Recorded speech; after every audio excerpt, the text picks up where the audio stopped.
Hey guys, what's going on? What's going on? Street Trading coming at you with another trade lesson video for everybody looking at an hourly chart of MARA, Marathon Digital Holdings Incorporated Financial Services Sector. Let's get right into it. So, as you guys know, that checked out obviously our trade ideas video going into yesterday's pre-market.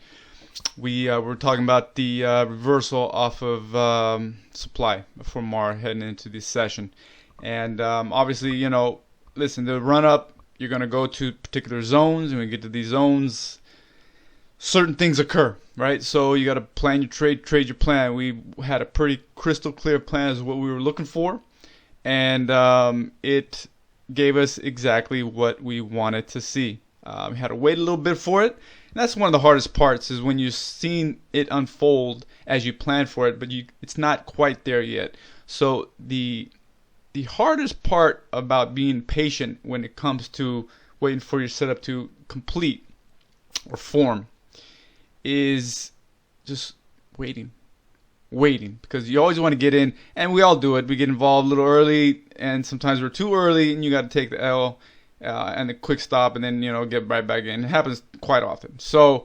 don't worry about taking the first small loss, right? Could you hold through that wash? Could that initial, bounce, the initial reversal on your position? Sure, you can. It really depends on how you want to trade the market, right? It all depends on key levels for pivots, right? So, you can't have your stops where everybody else does, because you're going to get ticked out, and then it's going to, continue in the direction. So, you got to be a little more obviously strategic where you want to stop out if you use hard stops.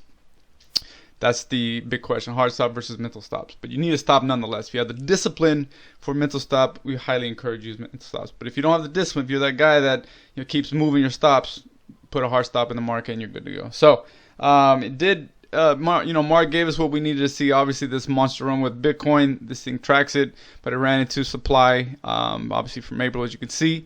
And gave us what we wanted to see to the other side. So let's get into the details of the trade, where we got in, how we got in, and obviously the management of the position once we were involved. So let's get into the details.